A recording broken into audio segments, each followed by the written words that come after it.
In this series, it is entitled Less Talk and More Action. So in light of all the social injustices and inequalities that's been going on throughout the country, where do we go from here at this point? So today I am joined by a panelist of wonderful, beautiful ladies here within the sports industry, starting with my two Spot on Sports sisters, Miss Joy Bivens, sports journalist, and we have Miss Mia White, a sports anchor.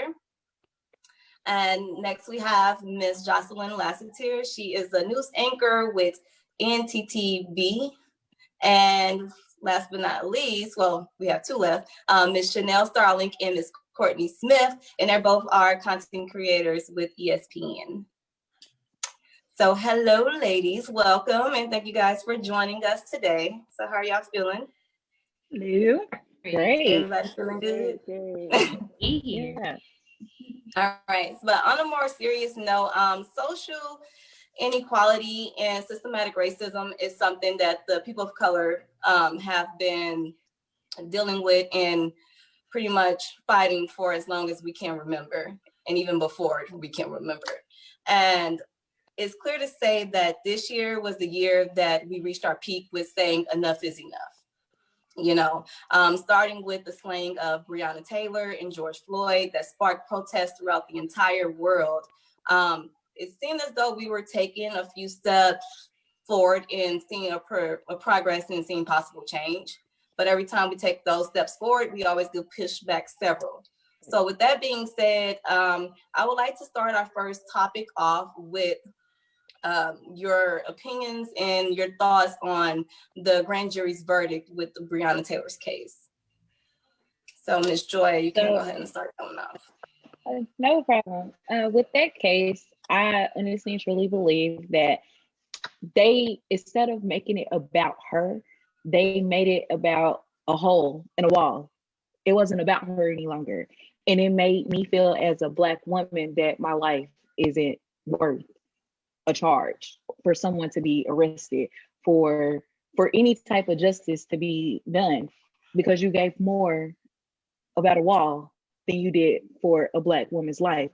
And on top of that, just right before that verdict came out, you paid the family $12 million, but yet I can't get a guilty verdict for a murder. Make it make sense. It doesn't coincide with each other. So it's hard, because as being a woman already, we've already trying to outdo or become level to a man, and then it's just being a Black woman, it's just like, all right, you got to work 10 times harder. And just seeing that, it just seemed like a slap in the face. Yeah, no, Joy, I definitely completely agree with everything you said. And honestly, just the fact that they were only able to arrest one of the officers, that is what had me messed up from the jump. That was like, all of y'all were there, right? All of y'all had a y'all were there. But only one of them, was ever even arrested and was ever even fired to begin with. So, it just really shows the lack of compassion and the lack of empathy and just the lack of care for women of color, for Black women. It just really, and for the Attorney General of Kentucky to be a Black man, that just makes it just makes it so much worse. And I don't know how he's gonna be able to sleep at night. I genuinely don't, because he has to know that this isn't right. And I believe that there is something in the works. God got something in the works, and he gonna make sure that everybody is accounted for.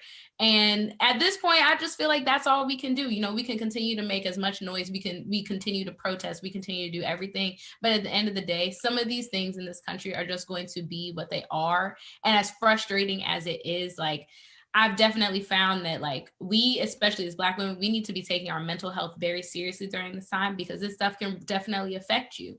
And, we still all have jobs at the end of the day. We still have to go and carry on our lives at the end of the day. So even though we're angry and we're frustrated, we have to find a way. And, there are outlets like this for us to be able to talk with one another, to be able to handle it, because it is a lot. Yeah, and I think with me, when it happened, we knew like in the back of our mind, we knew what was going to happen, but it's something about it actually coming out and actually happening that like messed me up. Cause I was just like, wow, like, you know, we talked about like, oh, they're not going to get charged. Like they're just, but for it to actually happen and for what the charges were, it was just like, they're just literally playing in our face. And it kind of hurt me more because it was just like watching the sports world, you know, rally behind her. And it's 8:00.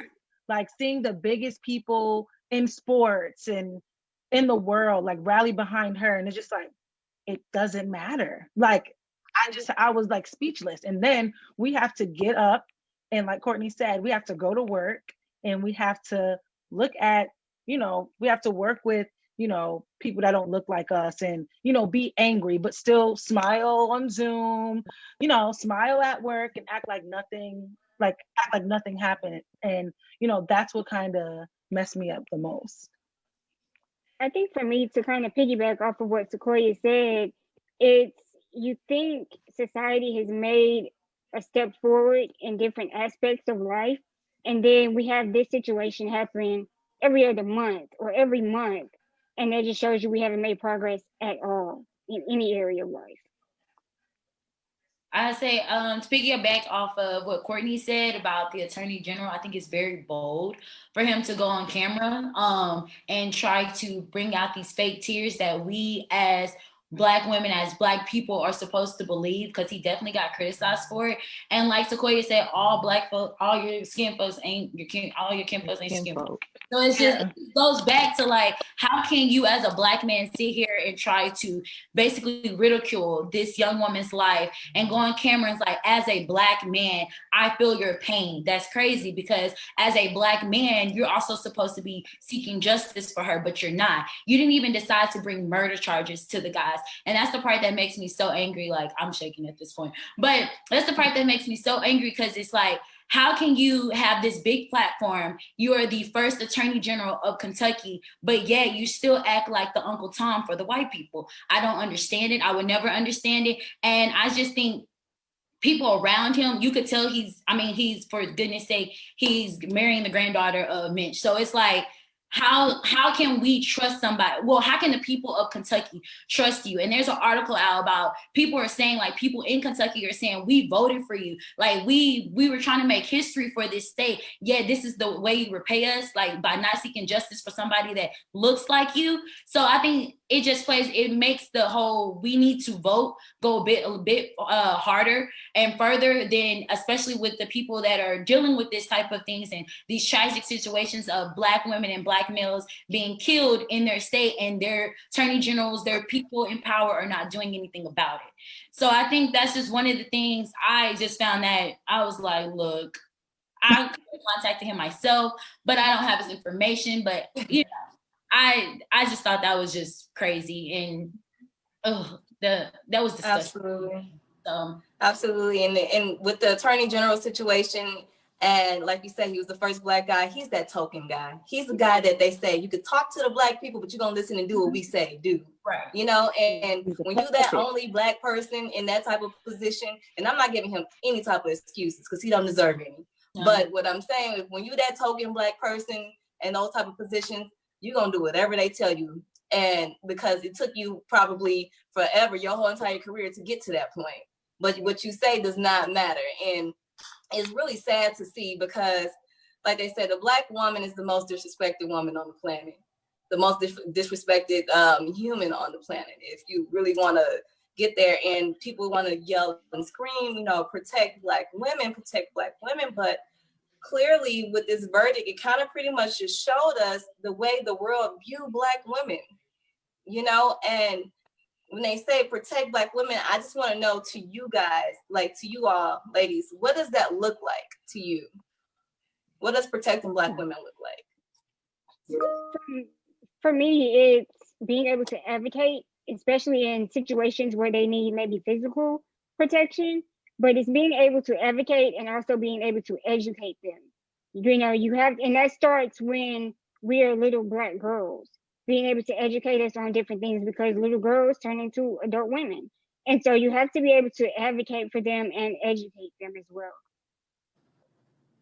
I think for me, one of the biggest things is, are you holding the other men around you accountable when you're hearing them speak, negatively and speak disrespectfully to Black women, about Black women? Are you checking them? Because that is a good way that you can protect a Black woman when they're not even around. Are you stepping up and saying, nah, don't say that? Like, that doesn't fly with me. Are you, distancing yourself from people that do think like that? I think that's a major step that more men can be doing. I definitely agree. It takes me back to a story about a Black woman who was being, I guess, harassed by racist white neighbors. And you had people that was coming out, that was driving from wherever they was coming from long miles, to sit in front of her house overnight and watch her house. That is what protecting a Black woman is about. It was white men, it was Black men. Like, that's what it all comes down to, because I don't know, I feel like sometimes we can be invisible.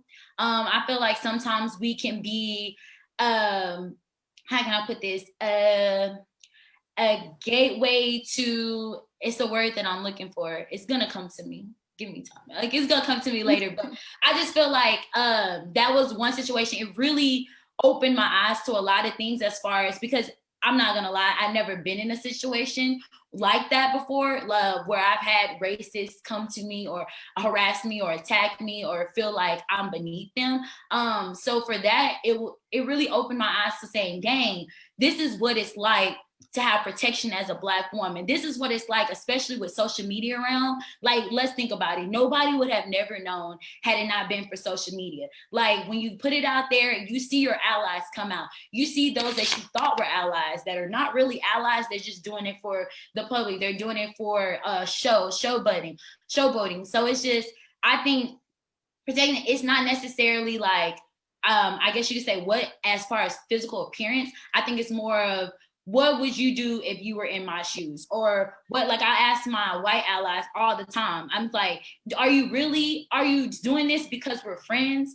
Or are you doing this because this is really how you feel? And that's one of the things I had to really sit down and talk to my white allies or white friends about, that are in the same position as me, that have made it in their career. And when all this was going on, I had to say to myself, like, y'all are really quiet. Like, sometimes you have to call out your white friends, and you have to say, what is your take on this? Sometimes you just have to go out on a limb and say, well, how do you feel about this? Hey, with the whole Breonna Taylor situation, I said, are you just saying it because it sounds good? Or are you saying it because this is really how you feel?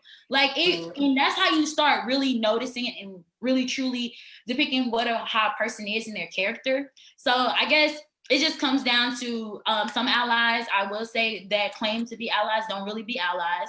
They just be in there for themselves. And then you do have those that are truly out there fighting for, Black women, Black males. Like, it just depends. Like, I done had to cut off some, so it is. No, it's a collective of all those things that everyone has said. If you hear somebody degrading me or degrading any woman or Black woman, stand up for me. Tell them, hey, yo, that ain't cool. That's just like the whole being in high school, or being in school, period. Like, okay, are you worried about being with the cool crowd, or are you trying to do what's right? You know right from wrong. You know what's up. That's just like how people were waiting for certain celebrities to come out and do this and do that. And it's like, when they do it, then they turn off the comments. No, don't turn off the comments. Let's see what people have to say. Let me know how you want people to feel, and let me see how people feel. This year has been the year of vision. 2020, everybody was looking forward to it for being this, that, and the other. But it's the year of vision. We're honestly and truly seeing everyone for who they really are. We have a president out there that says whatever he wants and is a complete clown. And shouldn't have, but we all know he says what he wants, he does what he wants, and does not care. And for anyone who can care less about someone's life, like I said, at the end of the day, just doing the small things, such as speaking up for me when I'm not around. Don't do it just because I'm right there. Do it because you know it's right for you to do. And I think, like, to piggyback off of Joy, like, protecting Black women, it's not a fun hashtag. Like, it's not a fad, like, where there's like, Right. okay, we're doing it. That's what we're doing today, y'all. All right, cool. And then like tomorrow we're, you know, doing the complete opposite. You know, like, I don't think that protecting Black women should be like, I don't think it should be a thing. Like, it should be something that's second nature. Like, it shouldn't be something that they're coming together and they're saying, hey, this is what we're going to choose to do. I think that it's something that you should be born with that. You should want to protect Black women, especially Black men, because you know, your mother is Black. You have somebody Black a Black woman in your life that is important to you, that has something to do with where you are today. So I just hate when they make protecting Black women cool thing on social media for a few days, and then something happens and they get distracted, and then once it's cool again they come back to it, right? So like, I just think it's about being consistent with it, being genuine with it, and making it more a part of your life than, you know, making it a checklist. Like, oh, did I protect Black women today? You know, it should be something it should be something that you're doing without even thinking about it. Right. Absolutely, Chanel. I totally agree with you. It should become second nature to you. You shouldn't even have to think about, am I protecting a Black woman today? You know, and you don't go out and looking for, hey, let me go find this Black woman to protect. No, if you see something, say something, do something, stop what's happening. Just like we protect you, we want that reciprocated back to us. You never had to ask us now one time to go protect that Black man, or go protect, you know, stand up for what's right, or, you know, or speak up, or anything like that. It's second nature to us. You know, you never have to really ask, especially when it comes to being a Black female in the media industry. How important is it during this time to pretty much stand your ground and just, you know, speak up, or just pretty much just be in that space and occupy that space, and being in the sports media during a time like this? I think it's very important. What can I say? Is with us being in media, I feel like, for me personally, I'm always going to be true to who I am as an individual, as a Black woman, and as a woman in general. I've always been the outspoken one. I hate to say it, even during my internships, I was very outspoken. There's just certain things, I think it also because of the way I grew up. Like, there's just certain things I'm not going to let you think that because I'm the only Black person in this, I'm not even just gonna say Black woman, but the only Black intern in this, I guess you could say, environment, that you're not gonna treat me any differently. You're not gonna make me do something different than my other white counterparts. So I think I'm known, I'm very vocal. Like, if I don't like something, I'm gonna tell you. I'm gonna make sure that whatever happens then, and if it's not right, you're going to know. I'm not gonna wait, you know, later down the road. And I think within this industry, it's hard. It's very hard. One incident I could speak on with the whole Maria Taylor was, she's been in two that are really big to me. The situation with Nick Saban that happened a couple years ago, where she wanted to interview him. Everybody knows Nick Saban. He's the head football coach of Alabama. Everybody knows he does not like media. He thinks media is evil. He thinks they are just, they lie. So it's just, with the whole situation that happened with her, I thought to myself, well, dang, had that been somebody white, would he have reacted the way that he did? And it goes back to her in this previous situation with the radio host from Chicago. And it's like, Jesus, like, for some reason, we can't, as Black women in media, we can't help the way we dress. We can't help the way we're shaped. For instance, the young lady that worked for, I want to say, did she work for WFAA? She was a weather person. They ran her off. She ended up going because of the way she was built. Like, seriously, you're so busy worried about how I look and what I'm wearing that you can't even focus on the content that I'm giving that's going to help you, whether it's healing, if your car is going to get held on. Like, that makes a big difference. And I think it's for Black women to be in media in particular. It's like, let's see their weaknesses. Let's nitpick at what they're doing wrong. That's why I feel like we said earlier, no matter what we do, it's never gonna be enough. And that's one of the things that I don't know if y'all know her. Her name is Brittany. She's a women, genders, and studies African-American professor at Rutgers. And she talks about this. It's a book she wrote. I actually wrote it down for y'all if y'all are interested in reading it. But her name is Brittany Cooper, and she wrote Elegant Rage and Black Feminist Discovers the Superpower.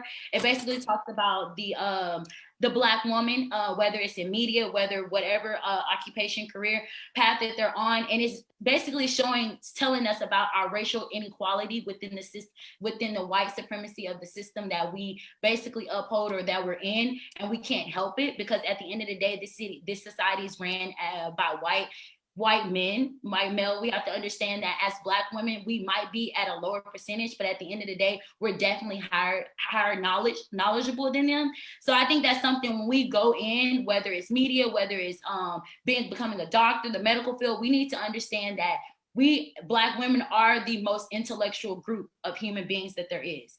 And I think with that being said, that should hold a power in fact within yourself when you're going in media, and don't never let anybody tell you what you can and cannot do. And that's just the mentality that I have in when I'm doing my news anchoring, when I'm doing my sports anchoring, my sports analyst, I make sure that I'm up on cue. I make sure that I'm I make sure that I'm prepared. That is like the one thing. The moment we go into this not prepared, oh, that's already strike one. Like, I mean, I'm sorry, strike two because you're a Black woman. So that's strike one. So it's just, you have to make sure you're always on your A game. And when you're on your A game, baby, they can't tell you nothing. No matter the critics that come out, the woodworks, I don't let none of that get to me. I just learned that when I'm in media and I do what I do, and I learn what I do is I go back and I look at critique myself, because at the end of the day, I know what I'm capable of, and I know the type of person, the type of anchor, the type of sports analyst that I'm gonna be. And when you critique yourself and you make yourself better, that's all that matters. I love it. I call it. And I think and I think it's important for I think it's important for us to be in media right now, especially, like sports in particular as well, because just like during the whole NBA bubble, like Taylor Rook's content was the best content that was out. She was telling our stories. She was talking to all the athletes. And these athletes, first of all, these athletes are Black. You know what I'm saying? They want to speak to a Black woman. They would love to speak to a Black woman because we know what you're going through. You know how to speak to me. What I care about, you probably care about. And I think that's something that a lot of athletes take for granted, because I don't see it talked about enough when it comes to them. Because they need to say, we need more Black. I want to talk to more Black women, because they're the ones that, we have to talk to them. So I think they need to be a little bit more vocal as far as talking to Black women and wanting to talk to Black women, because what they say kind of goes. If they want to talk to Black women, then people are going to hire more Black women. And if we don't have Black women in the sports or in the media field, our stories will never get told. And that's why it's so important for Black women to hold all of these positions everywhere. And whether it's sports, whether it's being teachers, because there's going to be that teacher that lets you know, hey, you wear your hair, you can wear your hair how you want to wear it. We need those teachers. We need those Black women to, uplift the next generation, because without that, then they don't have anything to look forward to. They don't have anything that they can look up to. Yeah, absolutely right, Chanel. Oh, go ahead, Courtney. I wanted to piggyback off of Chanel because, the need that she's talking about right now is probably the most I've ever seen it. Like, I'm the only Black woman on the team that I work on, but I can see that I am actually needed, because there are stories that are going to fall through the cracks if I'm not the one that's pitching them, because they don't see the things the way I see them. They don't view the world the way that I view it. And, that's why I want Black women to continue, even though right now it's hard, continue to push that envelope. Like, I will say, like, all of my producers, they know they're going to hear my mouth every time we have a meeting. You're going to hear from me. You're going to hear a really Black idea from me. Like, and you know what? But they've really come to appreciate it and to realize that was, something that they were lacking before they had me. before I was on this show, they had to kind of sit back and say, you know what, we're missing a very major demographic. Like, we weren't getting these kinds of ideas. And that's why I just want all of the Black women that even when we get defeated, and even when things aren't going the way we want them to go, like, know that you are needed and you are absolutely necessary to continuing to telling our stories. Without us, our stories will not get told. Yeah, it's basically using your platform and still breaking barriers for yourself to show others that you can do it as a Black woman, and then you reach back and you help others in your same position come along the way with you. You don't leave anybody behind. You have to keep breaking barriers. Absolutely, ladies. And kind of how what Chanel and Courtney was speaking about, you need that Jamel Hill. You need her. She's the first lady, first sports person I got on that looked like me on a TV screen with micro braids in her head. I could wear braids.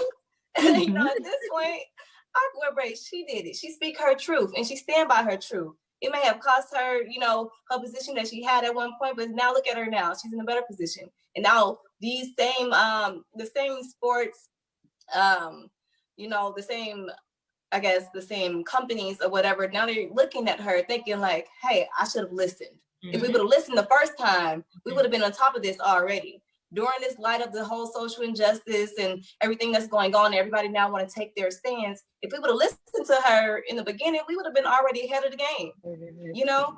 And that's the thing. Now, a lot of these different, I guess, organizations and different companies, they are now, I guess, more equipped to trying to listen to that Black woman, mm-hmm. or listen to that Black male, but more so the Black woman, because they know they are aware of our intelligence. They know that we're very intellectual and we know what we're talking about for most times, but they are listening. But speaking of the sports industry, as we recover from this pandemic, and now we see sports are starting to get back on a roll, and we also seeing a lot of these different leagues starting to take their stands or showing their support in the pretty much calling out social inequality and police brutality. How do you guys think these leagues are doing?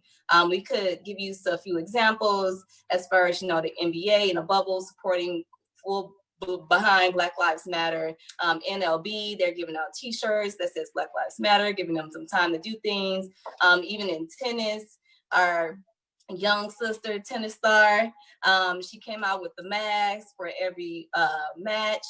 And who am I missing? Even with NASCAR, by just acknowledging and taking down the Confederate flag. So how do you guys feel these different leagues are doing with their stands against, you know, police brutality and social inequalities? I think, yeah, I must say, I think like, exactly, like it's nice, but if we would have listened or watched the WNBA a few years ago, or if we would have sat and really listened to what Colin Kaepernick was talking about, you know, if we would listen to these Black people and, you know, these Black women, we wouldn't be playing catch up. We wouldn't be, you know, kind of trying to figure out, okay, what is it that we do? What is it that's going on? All right, it's like giving someone the answers for a test like weeks ahead of time. The test comes, and the night before they're like up late, they're tired because they didn't study the study sheet that was given 5 weeks ago. And I mean, I'm happy. It's cute, it's nice what these leagues are doing, but I feel like, you know, the WNBA, they were doing this ahead of time, like way before, and everyone was just like, oh, they're just women, what are they doing? Oh, Colin Kaepernick, he doesn't want to play. You know, like, I can't be too happy because it's like, we already saw this. You ignored it. What you're doing is damage control now. And you're only doing it because everyone else is doing it. MLB didn't play because NBA didn't play. It, like, you know, like it wasn't even NBA. It was one team that wasn't going to play. And then the NBA was like, oh, okay, I guess we don't want to play either. Like, it wasn't anything that was genuine. And that's what I see when I'm looking at these leagues. I'm glad that they're doing something, because if they weren't, we would be angry, to be honest. But I just feel like we have to start listening to people, and we have to start trusting our players, trusting our coworkers, trusting our, you know, people that are working for us, because if they would have listened, if they would have watched Colin Kaepernick, if they would have listened to the WNBA, we wouldn't be playing this catch-up game of what's going on. Oh my gosh, everyone's mad. They don't want to watch it. But it's because you're not listening. It's because you think that it's something that it's not. When all you have to do is listen, because this was happening years before, what happened this year. Chanel makes a great point. And I think to piggyback with that, I think with playing catch up, the Milwaukee Bucks did the best they could at this point in time, because they took it a step further. Like, yeah, the shirts is cute, the kneeling is cute, but to take it further and get the attorney general involved, to make that phone call, to shut everything down, and then you had the domino effect of everybody else falling in line, but you had to be the one that started. It had to start somewhere, and then now you have stadiums opening up to be, places for voter registration and polling places and things like that. So it has to start somewhere. And so for me, I can really appreciate what the Milwaukee Bucks did in this situation. Yeah, with that, it's just everyone's trying to figure out that seat at the table on where do I fit in? How do I get this started? How do I do this? And, like with Milwaukee, loved everything about it, because if people remember, Orlando was on the court practicing, waiting for the game to start. And that's the thing that people failed to realize. It wasn't like, oh, we're not going to play because of all the injustice that's going on. So it makes me feel like, okay, are you sincere? Are you truly saying that our Black lives matter? And so it's like, okay, it's cute. You're saying it. You're wearing the shirt. You have the little nicknames on the back, but do you know what those things really mean? You have some people who are on the teams that are Black, but you have a lot of them that come from different countries, and they don't really deal with those type of things. And so it's just, hey, are you really truly understanding what you're saying and what's being plastered around the court? NFL, I'm just like, you're over here saying in racism, but a few years ago, you pretty much blackballed a Black man for saying, hey, this is what's happening. It gives you that point of words cannot explain, because it's like, okay, you are the same people that were in the office a few years ago that said this, but now you're saying this. Which one is it? Is it true? Is it true? Are you only doing this because you see someone else doing it? It's like, okay, so is this just for a moment? Are you going to continue to do this? Are you going to continue to say these things? Are you going to continue to advocate for our lives? So.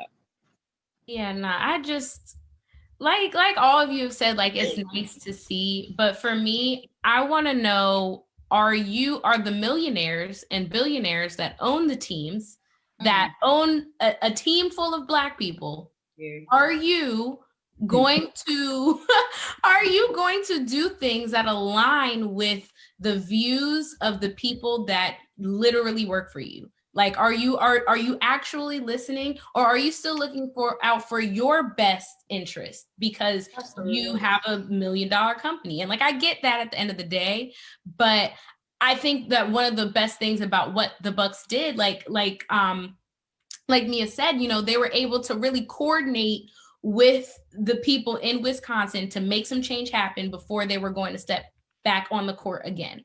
And that's what I think across all of the leagues, that's what I think the messaging needs to be. You need to come in with your action items with, we're not going to play football. We're not going to play basketball. We're not going to do nothing until you do A, B, C, and D. Absolutely. And once you really start putting that fire to their owners, especially, that's when I genuinely believe that we'll see some change, because it, like we said, we saw what happened after one day of everyone in the NBA saying, oh, we're not playing. We saw that it was breaking news. It was, okay, we have to figure out what we're going to do next. So if everybody can keep that same energy, and really, I know that it has to be hard. You know, you want to support your family. You don't want to put anyone else's futures at risk. Of course not. But I do think that it's big enough. I think this is a big enough issue for maybe we could put down one paycheck. Like, you could get the rest of them, but maybe, you know, let's all be on this united front together, and then we'll go from there. But I just know, like, the NFL, like, it is my favorite league to watch. It is my least favorite league just by the way that they operate. And like, I don't know, like, I don't think I can be any really more disappointed in the way that they move. Like, I know what it is at the end of the day. And I feel like, you know, even when it came down to the CBA that the players were negotiating, that like 500 players didn't even read it. So, you know, we have to keep that in mind when we're asking for things like this. We have to keep in mind that not everybody actually cares. So they're not going to do the right thing sometimes because they don't actually care. Courtney, you hit it right there, because the NFL is such a disappointment to me when it comes to this issue, because the majority of the entire NFL as players, you guys are Black. And, you know, and you had someone that sacrificed his entire career to stand up for what was right, and you guys did not really rally behind him. It took a situation like what happened this year for you guys to even put a name on the back of your helmet, you know, and to hear, you know, Roger Goodell, for me, I put him up in the same category as Trump a lot of times, because he's not going to, you know, genuinely stand up and say, hey, this is not right, or hey, I support my players for what they really care about, because why? My players make up the mass majority of my organization, you know. And so it's really disappointing to watch, because we all love the game of football. Football is American sport, but you know, I guess besides baseball or whatnot. But for us, it's America's sport, you know. And to see like all of our brothers and people that go out and they play week in and week out, and just for them taking a knee during the national anthem, they get torn down and they get all this type of flack on social media from people. And hey, but you just cheered for me for scoring this touchdown. But you mad at me because I'm taking a stance with something that I believe in wholeheartedly. And then you have people, and I would say I am more proud of the WNBA, but WNBA, they've been doing their thing. But more proud of the NBA for really kind of sticking with their stance, because you have owners behind their team. You have, you know, GMs and general managers and people behind their team. You have the bubble pretty much behind the movement. And not only are they advocating for the social injustices, they're also advocating for, hey, go out and vote. Make sure you vote. During every post and interview, they're talking about voting, or they're talking about Breonna Taylor's, or they're talking about the George Floyd's of the world. They're making sure their voices are being heard. But then you also have the critics that want to tell them to shut up and dribble, or shut up and run the ball. So when does those two things collide? Is it possible, I guess I would say, to go ahead and be a part of the solution and doing your job? Like, when does that collide? Like, is it possible to still use your platform and stand up for what you believe in, but still do your job? I think it's possible. You're going to have criticism either way, though. So it's very possible, and you have to stand up for what you believe in, because at the end of the day, it is a job, and you still have to come home and live this Black life. You know, so and you have family members who have to live the same thing, and so you have to be willing to take a stand for yourself and your family, and then your brothers and sisters, you know, whom you might not even know. You have to be willing to stand up for that. I believe you can coincide with those things, but like Mia said, it is hard, because at the end of the day, you're going to get criticized one way or another. You get the, oh, shut up and dribble, and, you know, just play the game. And then it's on the Black side, it's like, but you're not speaking up, you're not doing enough, you're not doing this, you're not doing that. So it's like, it doesn't matter what you do. You want, as a player, you want to use your platform, and, you know, especially when you have this following, for people to actually listen, like, hey, this is what's going on. let's start to change some things. Let's do this, let's do that. But like I said, you'll never be able to please everyone. It's always going to be down the middle in a 50-50 thing. You can never please everyone. Yeah, I definitely agree. It's definitely feasible. I think it just comes with sacrifices, and it comes down to, are those athletes willing to sacrifice their money? Are they willing to sacrifice? And at some point, it could be their life. And I think that's something that they need to understand as a Black athlete. Just because and I had to, when I went to LSU, that was one of the biggest things I've seen. This is a white organization. Most of the people on there are Black. It's just, I have to tell them, you do realize that what if you was just a Black kid that came here on an academic scholarship, would you still have the same privileges as being the Black athlete? Would you still have white people in your faces cheering you on, saying, hey, go this, go that, and then later on, you don't have the ball anymore? So I think it comes to, there was a couple people that I know who are now in the league from LSU who actually opted out of playing in order to, who actually took a pay cut to basically focus on the social injustice that's going on in society. You do have those athletes that feel like social justice is more of a priority than actually getting on the field or getting on the court, whatever their athleticism skill is. But I think it just comes with the most thing is sacrifice. And you have LeBron James. He's very vocal, always been vocal. And you have to realize he's also a leader in the NBA. He's one of those, a lot of the younger athletes, even people that's OGs that's been in the game, also look up to. So he's very vocal on social media. Does he get backlash? Yes. It's part of being a Black person. It's part of being a Black male. It's part of being a Black woman. You're going to get backlash regardless. If you're not doing what the white folks want you to do, then it's going to be some type of, negative standpoint on it. So I think it just comes with sacrifice. And with what we said earlier about the organizations, the NBA, the NFL, WNBA, when it comes to the NFL, I think it's a money decision. It's definitely a business transaction. We've always said that. That's always been the case. We can look at the Cowboys, Jerry Jones. We've always called him the slave master, of his team. When, I don't know y'all, but I definitely do. This was about to be my point. So. Yeah, I was about to say, I love the Cowboys dearly, but as far as the organization as a whole, I hate it. I don't really care for Jerry Jones. I think it's time for him to give it up anyways, but who he's going to give it up is no better. So I think it's more of like a business transaction. We have to look at, like, if I say jump, you should say how high. That's really how the motto goes when it comes to these athletes. And they don't understand the privilege that they have. Like you were saying earlier, Chanel, about the advantages that these Black athletes have into using their platform to speak on a lot of these social injustice circumstances that are happening to our Black women and Black men. It's like, okay, if I don't want to talk or I don't want to speak on it, then it's just what it is as an athlete. You had athletes that were going to interviews, justice for Breonna Taylor, justice for Breonna, like every answer was justice for Breonna Taylor. That's how you use your platform. And I think that goes back to tie in with your question about if it can collide. It could definitely collide. It's just how much is the athlete willing to go far, or will they feel like their image or their reputation will be tarnished? And I think that's one of the big things overall. So.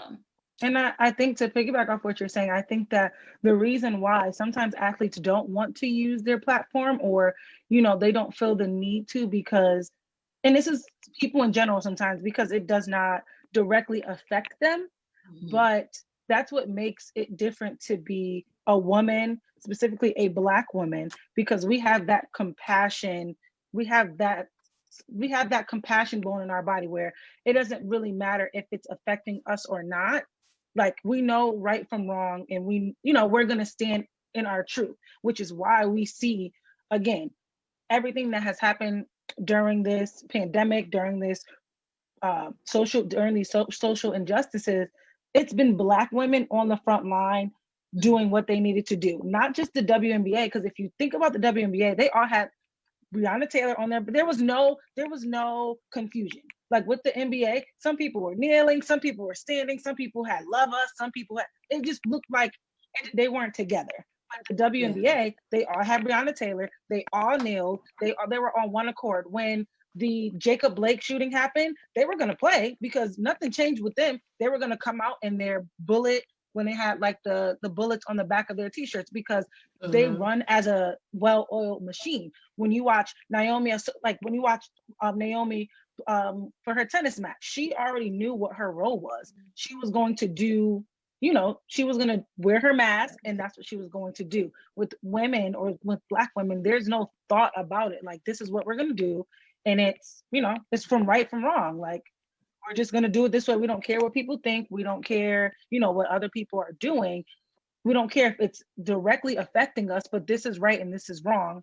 And this is how we're going to go about it. And I think sometimes men and, you know, sometimes they have trouble like connecting to something if it's not directly affecting them. Now everyone, oh, that's why Kaepernick was kneeling, because this social, yeah, we didn't watch somebody die. How many times you got to watch somebody die on, like, you know, for you to realize why was it so important for him to be kneeling? Now it's affecting you because like, oh wow, I can be just like, now owners are speaking out and they're showing their ignorance. So now athletes are like, wow, I guess I'm not, you know, I guess I can be a George Floyd. I guess I can be a Jacob. Like, yes, you can. So now it's affecting them. And now they're, you know, they're kind of using their platform, which is great. But I think that's why sometimes certain athletes have trouble using their platform because it doesn't click to them. If it doesn't directly affect them, it's not something they see needs to be done. Yeah, I definitely agree. I'm gonna say one more thing. Speaking back of Chanel, I think it also comes to a more of a security thing. Like, I'm an athlete. People know who I am. People know, like, if I get pulled over by the cops, for some people it works, for some people it don't. If I get pulled over by the cops, I'm like a player like that's known. Like, let's say I'm LeBron James. I get pulled over by the cops. I'm most likely probably gonna get off because I am LeBron James. And I think a lot of the Black athletes might get into a sunken place of being a athlete where they forget that they are Black men. They forget their role in society. Like, when you get off that court, you're a Black man. At the end of the day, when you're on that court, you're a Black man. When you go home to your family and you're Black, you're a Black man. So I think that's one of the things that I think is more of an identity issue that needs, that a lot of these athletes need to understand and really open up to saying like, dang, even though I might be a Black man, I have a privilege over other Black men that, you know, are just, you know, mechanics or just doctors or firefighters. Like, they need to understand it. And I think that's also another thing that we as Black women, we've always known that we're Black women. That's something back in the day since slavery. We're the caregivers. We've always been the caregivers. We've always been the people, like you mentioned earlier, Sequoia, that we're in the front line. It's just, we have to, that's how Black women are, we're nurturers. So we're always going to take up for the Black men, but it's sometimes I kind of question, and I don't know if this is something that y'all deal with, but I kind of question, dang, does the Black man really have my back the way I have theirs? And it's always a debate on social media. Like, you have to realize, especially when it comes to dating preferences, as far as, okay, can you really understand for like Daniel Cameron? He's dating a white woman. Can you really understand, even though your mom's Black, you chose somebody to, not saying that it matters, but it does. Because it's like, how can you be for me when you're too busy basically being a clown for your white side of the family? That's what I have an issue with. And I don't know, this is a conversation that needs to be had, that I tend to have debates with on Twitter, and I try not to take it there. But at the end of the day, I'm a Black woman. I'm gonna always stand for my Black men. But sometimes I do question my Black men, and I have to sit down and it can be conversations that you should have with Black men in your family, in your group, your friends. How do they feel about Black women? You'd be surprised. You would. So it's just, that's one of the things that I feel on. I know I tend to like really, I connected it all. That's all I'm saying. It's okay. I totally agree with you. And just to pretty much sum all of everybody's input or whatever together, I would say that it goes back to just, you know, okay, this Black athletes, we could take football or basketball, for example. This Black athlete, he's great. He's amazing. He may came from a from poverty, you know, or from a situation where he just have to get out. He's only solely relying on his talents and his skills.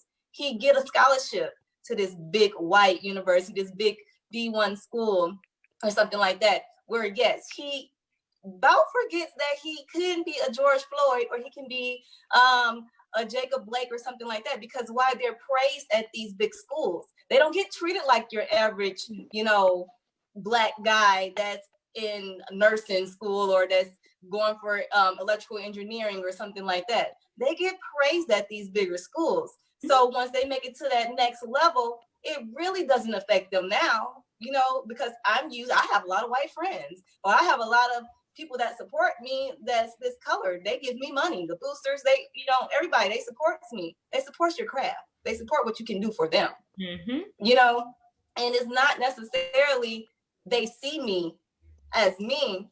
And at the end of the day, when you're in your civilian clothes and out of that uniform, you are a Black man, you know, or like so a bad game.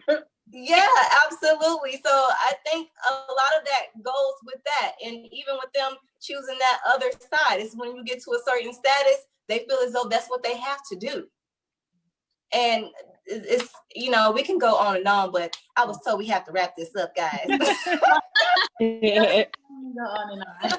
We can go on and on about that one, but so we have to wrap it up. So I just want to thank all of you ladies for joining us on this panel today. It was amazing. I wish we can do something like this about at least once a month. We're going to talk to Tony about it. I know. Absolutely. So I thank all of you for watching. I want to give a special thanks to Exposure and Spot On Sports for putting this on for us. And just for, you know, thank Tony, because you're thinking about us ladies in the sports industry, and we really, really appreciate it, because a lot of times our voice is not heard.